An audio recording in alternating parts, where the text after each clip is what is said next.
നാം എല്ലാവരും ഒരുപാട് കാലം ജീവിക്കാൻ ആഗ്രഹിക്കുന്നുണ്ടാവും അല്ലേ? ഓക്കെ, നിങ്ങളുടെ കാര്യം വിടാം. ഞാൻ എന്തായാലും അങ്ങനെയാണ് ആഗ്രഹിക്കുന്നത്. വെറുതെ ജീവിച്ചാൽ മാത്രം മതിയോ? അതോ ജീവിച്ചിരിക്കുമ്പോൾ നമുക്കുള്ള സമയം അത്രയും പൂർണ്ണമായി ആസ്വദിക്കുകയും എന്നാൽ അതോടൊപ്പം എല്ലാ വിധത്തിലുള്ള ആരോഗ്യത്തോടു കൂടി ജീവിക്കുകയും വേണമെന്ന് നിങ്ങൾ പ്ലാൻ ചെയ്തിട്ടുണ്ടോ? കഴിഞ്ഞ നൂറ്റാണ്ടിൽ വിവിധ കാരണങ്ങളാൽ മനുഷ്യൻ്റെ ആയുർദൈർഘ്യം വളരെയധികം വർദ്ധിച്ചു. ശുചിത്വം, പൊതുജനാരോഗ്യം, പോഷകാഹാരം, വൈദ്യശാസ്ത്രം എന്നിവയിൽ നിന്നുള്ള മനുഷ്യൻ്റെ മുന്നേറ്റങ്ങളാണ് ഇവയിൽ പ്രധാനം. ഈ മാറ്റങ്ങൾ കൊണ്ട് തന്നെ മരണനിരക്ക് ഗണ്യമായി കുറഞ്ഞു, പ്രത്യേകിച്ച് യുവജനങ്ങളിൽ. തൽഫലമായി കൂടുതൽ ആളുകൾക്ക് വാർദ്ധക്യം വരെ ജീവിക്കാനുള്ള സാഹചര്യം ഒരുങ്ങി. പണ്ടങ്ങനെയല്ല, വയസ്സാകും മുമ്പ് ആളുകൾ മരണപ്പെടുമായിരുന്നു. കാനഡയിലെ ഒരു കണക്ക് പറഞ്ഞാൽ നിങ്ങൾക്കിത് മനസ്സിലാവും. സ്റ്റാറ്റിസ്റ്റിക്സ് കാനഡ പ്രകാരം 2021 കനേഡിയന്മാരുടെ കനേഡിയന്മാരെന്നാണോ അതോ കാനഡക്കാരെന്നാണോ പറയുക, എന്തായിക്കോട്ടെ, എന്തായാലും ഈ പറഞ്ഞ ആൾക്കാരുടെ ശരാശരി ആയുർദൈർഘ്യം 81.6 വർഷമായിരുന്നു. ഇത് 1921മായി തട്ടിച്ച് നോക്കുമ്പോൾ 24.5 വർഷത്തെ അതിശയകരമായ ഒരു വർധനമാണ് ഇത് കാണിക്കുന്നത്. 2050ഓടെ ഇവിടെ 85 വയസ്സും അതിൽ കൂടുതലുള്ള ആളുകളുടെ എണ്ണം 3 ഇരട്ടിയാകുമെന്ന് അവർ പ്രവചിക്കുന്നു. തർക്കമില്ലാത്തൊരു കാര്യം പറയാം, 20-ാം നൂറ്റാണ്ടിലും അതിനുശേഷവും ശരാശരി ആയുർദൈർഘ്യം വർദ്ധിപ്പിക്കുന്നത് സയൻസിൻ്റെ ഏറ്റവും വലിയ നേട്ടങ്ങളിലൊന്നാണ്. ആയുർദൈർഘ്യം നമ്മൾ ലൈഫ് സ്പാൻ എന്ന് വിളിക്കുകയാണെങ്കിൽ താരതമ്യേന ഒരു പുതിയ കൺസെപ്റ്റാണ് ഹെൽത്ത് സ്പാൻ. ഇനി ഞാൻ പറയാൻ പോകുന്നത് ഈ ലൈഫ് സ്പാനും ഹെൽത്ത് സ്പാനും തമ്മിലുള്ള വ്യത്യാസമാണ്. ആയുർദൈർഘ്യം അതായത് ജനനത്തിനും മരണത്തിനും ഇടയിലുള്ള സമയം. അതേസമയം ഹെൽത്ത് സ്പാൻ എന്ന് പറയുമ്പോൾ ഒരു വ്യക്തി അവരുടെ ആയുസ്സിനുള്ളിൽ ആരോഗ്യവാനായിരിക്കുന്ന സമയത്തിൻ്റെ അളവ്. ഇതാണ് ഇത് രണ്ടും തമ്മിലുള്ള വ്യത്യാസം ഈ കാലഘട്ടത്തിൽ വളരെയധികം ഇമ്പോർട്ടൻ്റ് ആകുന്നത് എന്തുകൊണ്ടാണെന്ന് നമുക്ക് നോക്കാം.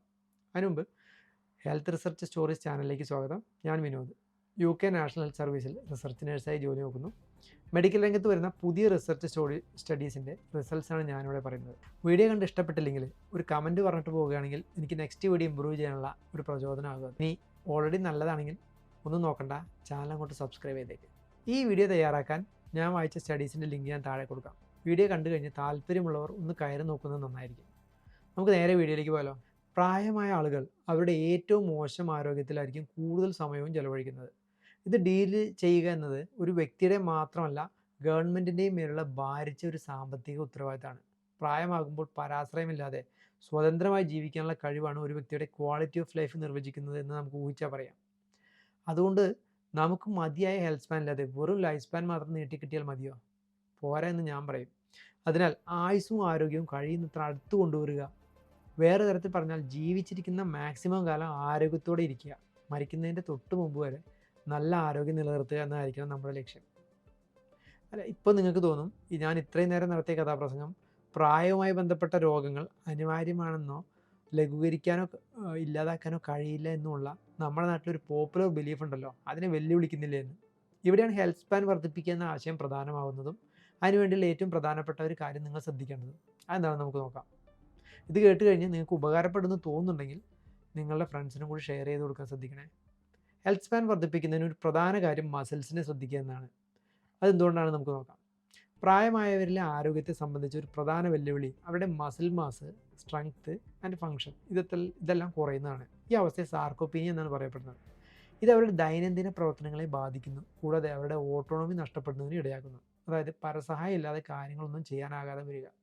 ഇതൊന്നും കൂടാതെ മെറ്റബോളിക് രോഗങ്ങൾക്കും വീഴ്ചകൾക്കും ഒടിവുകൾ സംഭവിക്കാനും ഇത് കാരണമായേക്കാം. നമുക്കറിയാവുന്ന പോലെ നമ്മുടെ പോസ്ചർ നിലനിർത്തുകയും ശരീരം ചലിപ്പിക്കാൻ സഹായിക്കുകയും കൂടാതെ മസിലിൻ്റെ വേറൊരു വലിയ ജോലിയാണ് മെറ്റബോളിസത്തിൽ ഗ്ലൂക്കോസ് അഥവാ പഞ്ചസാര, പിന്നെ ലിപ്പിഡുകൾ അഥവാ കൊഴുപ്പ് എന്നിവയുടെ പ്രധാന ഒരു റിസർവോയറായി പ്രവർത്തിക്കുക എന്നത്. വേറൊരു തരത്തിൽ പറഞ്ഞാൽ നമ്മുടെ ശരീരത്തിൽ എത്തുന്ന എക്സ്ട്രാ പഞ്ചസാരയും കൊഴുപ്പും ഡീൽ ചെയ്യാൻ നമുക്ക് മസിൽസ് അനിവാര്യമാണ്. ചില സമയങ്ങളിൽ നമ്മുടെ ശരീരത്തിന് എക്സ്ട്രാ അമിനോ ആസിഡ് വേണ്ടി വരും. ഫോർ എക്സാമ്പിൾ, ഒരു ഇൻഫെക്ഷൻ വരുന്ന സമയം, അല്ലെങ്കിൽ കുറച്ച് കൂടുതൽ പട്ടിണി കിടക്കേണ്ട സമയം. മെഡിക്കൽ സയൻസിൽ ഇതിനെ കാറ്റബോളിക് സ്ട്രെസ് എന്ന് പറയും. ഇത്തരം സന്ദർഭങ്ങളിൽ നമുക്ക് വേണ്ട അമിനോ ആസിഡിൻ്റെ ഒരു ശേഖരമായി പ്രവർത്തിക്കുന്നത് നമ്മുടെ മസിൽസാണ്. വേറെ ചില രസകരമായ ഘടകങ്ങൾ കൂടിയുണ്ട്, അത് നിങ്ങളൊന്ന് കേട്ടുപോകും. ICUവിൽ അഡ്മിറ്റ് ആകുന്ന ആളുടെ വെന്റിലേറ്റർ ഫ്രീ ദിവസങ്ങളുടെ എണ്ണവും മരണനിരക്കും നമ്മുടെ മസിലിൻ്റെ ആരോഗ്യത്തെ അടയാളപ്പെടുത്തുന്നു. ഒരു ലളിതമായി പറഞ്ഞാൽ ICUവിൽ പെട്ടുപോയാൽ വെന്റിലേറ്റർ കിടക്കാതെ പുറത്ത് കിടക്കണമെങ്കിൽ കുറച്ച് മസിലൊക്കെ വേണമെന്നർത്ഥം. ഒരാളുടെ ജീവിതത്തിൻ്റെ 50കൾ മുതൽ മസിൽ മാസ് പ്രതിവർഷം 1% എന്ന തോതിലും മസിൽ സ്ട്രെങ്ത് പ്രതിവർഷം 3% എന്ന നിലയിൽ നഷ്ടപ്പെടാൻ തുടങ്ങും.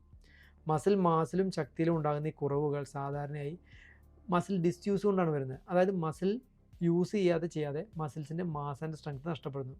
വയസ്സാകുമ്പോൾ കൂടുതലായി ഉണ്ടാകുന്ന രോഗങ്ങളും ഹോസ്പിറ്റൽ അഡ്മിഷനും ഒക്കെ കൊണ്ട് കൂടിയാണ് ഇങ്ങനെ മസിൽ വേസ്റ്റിംഗ് ഉണ്ടാകുന്നത്. വയസ്സായവരിൽ ഉണ്ടാകുന്ന ഈ ആക്ടിവിറ്റി കുറവ് അതത്ര അധികമൊന്നും വേണ്ട. വെറും രണ്ടോ മൂന്നോ ആഴ്ചയിൽ നിങ്ങളുടെ നടത്തത്തിൽ തന്നെ നന്നായി കുറവുണ്ടായാൽ പോലും ശരീരത്തിൽ പേശികളുടെ ശക്തിയും ഗുണനിലവാരവും കുറയുന്നു. ഞാൻ നേരത്തെ മസിൽസിൻ്റെ മാസും സ്ട്രെങ്ത്തും. കൂടാതെ പ്രായമായവരിൽ രക്തത്തിലെ ഗ്ലൂക്കോസ് ലെവൽ കൺട്രോൾ ചെയ്യുന്നതിന് ഉള്ള കഴിവും കുറയുന്നതായി കണ്ടെത്തിയവർ. നമ്മുടെ മെറ്റബോളിസത്തിലും പൊതുവായ ആരോഗ്യത്തിലും മസിൽ ടിഷ്യൂവിൻ്റെ അടിസ്ഥാന റോൾ കണക്കിലെടുക്കുമ്പോൾ നല്ല മസിൽ മാസും സ്ട്രെങ്ത്തും നിലനിർത്തുന്നത് നമ്മുടെ ഹെൽത്ത് സ്പാൻ വർദ്ധിപ്പിക്കുന്നതിന് പ്രത്യേക പ്രസക്തി ഉണ്ടെന്ന് ചുരുക്കം. പ്രായത്തിനനുസരിച്ച് പേശികളുടെ ആരോഗ്യം നിലനിർത്തുന്നതിൽ നിങ്ങൾ ശ്രദ്ധിക്കണം. എന്തുകൊണ്ടെന്നാൽ നമ്മുടെ സ്കെലറ്റൽ മസിൽ ടിഷ്യൂ വളരെ പ്ലാസ്റ്റിക്കാണ്. അങ്ങനെ പറഞ്ഞാൽ ഈ ഫിസിക്കൽ സ്ട്രെസ് കൊടുത്താൽ അത് റീമോഡൽ ചെയ്യും. വേറൊരു തരത്തിൽ പറയുകയാണെങ്കിൽ ജിമ്മിൽ പോകുന്നവർ കണ്ടിട്ടില്ലേ, അവരുടെ മസിലിന് ഫിസിക്കൽ സ്ട്രെസ് കൊടുക്കുമ്പോൾ അത് റീമോഡൽ ആകുന്നതാണ് അവരുടെ ശരീരത്തിൽ മസിൽസായി എടുത്തു കാണിക്കുന്നത്. ലോഡുകളോടുള്ള പ്രതികരണമായി മസിൽ വളരുകയും ചെയ്യും. ഹൈപ്പർട്രോഫി എന്നാണ് ഇതിനെ പറയുന്നത്. ജിമ്മിൽ പോകുമ്പോൾ ലോഡ് കൊടുക്കുകയാണല്ലോ നമ്മൾ ചെയ്യുന്നത്. ഈ ലോഡുകൾ പിൻവലിക്കുമ്പോൾ ആ വളർച്ച നഷ്ടപ്പെടുകയും ചെയ്യും. അട്രോഫി എന്ന് നമുക്ക് ഇതിനെ വിളിക്കാം. നിങ്ങളുടെ കയ്യോ കാലോ എപ്പോഴെങ്കിലും ഒരു പ്ലാസ്റ്റർ കാസ്റ്റ് ചെയ്തിട്ടുണ്ടെങ്കിൽ ഒടിഞ്ഞതിന് ശേഷം ഞാൻ പറഞ്ഞത് എന്താണെന്ന് നിങ്ങൾക്ക് മനസ്സിലാക്കും. പ്ലാസ്റ്റർ വെട്ടുമ്പോൾ കൈ ശോഷിച്ചിരിക്കുന്നത് ശ്രദ്ധിച്ചിട്ടില്ലേ? മസിൽ ടിഷ്യൂവിൻ്റെ പ്ലാസ്റ്റിസിറ്റിയെ നമുക്ക് പ്രയോജനപ്പെടുത്താൻ കഴിയുന്നതാണ് ഇതിൻ്റെ ഒരു നല്ല വശം.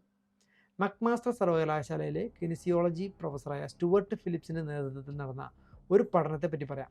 വാർദ്ധക്യത്തിൽ മനുഷ്യൻ്റെ സ്കെലറ്റൽ മസിൽ ആരോഗ്യത്തിൽ എക്സസൈസിൻ്റെയും പോഷകാഹാരത്തിൻ്റെയും സ്വാധീനം അവർ പഠിച്ചു.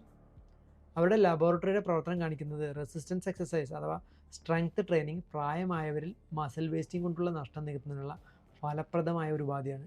അതിപ്പോൾ കുറച്ച് ഭാരം കുറഞ്ഞ ലോഡുകളോടെ ആണെങ്കിലും ഇടയ്ക്കിടെ ആണെങ്കിലും കുഴപ്പമില്ല. കുറച്ച് നാൾ എക്സസൈസ് ചെയ്തില്ല എന്ന് കരുതി ഇനി ചെയ്തിട്ട് കാര്യവുമില്ല എന്ന് പറഞ്ഞ് നിങ്ങൾ നിർത്തരുത് എന്ന്. എന്തിനധികം ഇത്തരത്തിലുള്ള പരിശീലനം വഴി ഭക്ഷണത്തിൽ കൂടി ശരീരത്തിലെത്തുന്ന പ്രോട്ടീനെ ആഗിരണം ചെയ്യാനുള്ള മസിൽ ടിഷ്യൂവിൻ്റെ കഴിവ് വർദ്ധിക്കുകയും ചെയ്യും. ആനബോളിക് റെസിസ്റ്റൻസ് മറികടക്കാൻ നമുക്ക് ഇങ്ങനെ സഹായിക്കാം. ആനബോളിക് റെസിസ്റ്റൻസ് എന്ന് പറഞ്ഞാൽ പ്രായമാകുമ്പോൾ മസിലുണ്ടാക്കാൻ ശരീരത്തിനുള്ളൊരു മടി, അതിനെയാണ് ആനബോളിക് റെസിസ്റ്റൻസ് എന്ന് പറയുന്നത്. ഇതുകൂടാതെ എക്സസൈസ് ചെയ്യുമ്പോൾ നിങ്ങളുടെ മസിൽസിന് കൂടുതൽ ഗ്ലൂക്കോസ് സംഭരിക്കാൻ കഴിയുകയും ചെയ്യും. ടൈപ്പ് 2 ഡയബറ്റീസ് പോലുള്ള രോഗങ്ങളുടെ സാധ്യത കുറയ്ക്കാനും ഇതുവഴി കഴിയും. പുതിയ പഠനങ്ങൾ പറയുന്നത് പ്രായമായ ആളുകൾക്ക് ഇപ്പോൾ WHO നിർദ്ദേശിക്കുന്നതിനേക്കാൾ കൂടുതൽ ഡയറ്ററി പ്രോട്ടീൻ ആവശ്യമാണെന്നാണ്. അതായത് ഈ മസിൽ ഉണ്ടാക്കാനുള്ള ഇഷ്ടിക, അതാണ് ഡയറ്ററി പ്രോട്ടീൻ. നല്ല ക്വാളിറ്റിയുള്ള പ്രോട്ടീൻ മസിൽ വളർച്ച മെച്ചപ്പെടുത്താൻ കഴിയുമെന്ന് ഇവരുടെ പഠനങ്ങൾ തെളിയിച്ചിട്ടുണ്ട്. അനിമൽ പ്രോട്ടീൻ ഉദാഹരണത്തിന് മാംസം, മത്സ്യം, പാലുൽപ്പന്നങ്ങൾ, പ്ലാന്റ് പ്രോട്ടീൻ ഉദാഹരണത്തിന് പയർവർഗ്ഗങ്ങൾ എന്നിവയുടെ ഒരു കോമ്പിനേഷൻ വഴി പ്രതിദിനം 1 കിലോഗ്രാം ശരീരഭാരത്തിന് 1.2 മുതൽ 1.6 ഗ്രാം പ്രോട്ടീൻ കഴിക്കുന്നതാണ് ഏറ്റവും അനുയോജ്യം. ഇത് നിലവിൽ ശുപാർശ ചെയ്യുന്നതിനേക്കാൾ 50 മുതൽ 100% വരെ കൂടുതലാണ്. ഒന്ന് ചുരുക്കി പറയുകയാണെങ്കിൽ നിങ്ങൾ ഏത് പ്രായത്തിൽ ആരംഭിച്ചാലും ശാരീരിക വ്യായാമത്തിൽ ആവർത്തിച്ചേർപ്പെടുന്നതിലൂടെ ഉയർന്ന നിലവാരമുള്ള പ്രോട്ടീൻ കഴിക്കുന്നതിലൂടെയും നിങ്ങൾക്ക് റിട്ടയർമെൻറ്റ് സേവിങ്സ് പോലെ ശാരീരിക ക്ഷമത ആർജിക്കാൻ കഴിയും.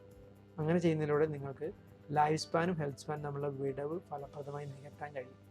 സ്വതന്ത്രമായി ജീവിക്കാനും അങ്ങനെ വാർദ്ധക്യത്തിലെ ജീവിത നിലവാരം വർദ്ധിപ്പിക്കാനും കഴിയും.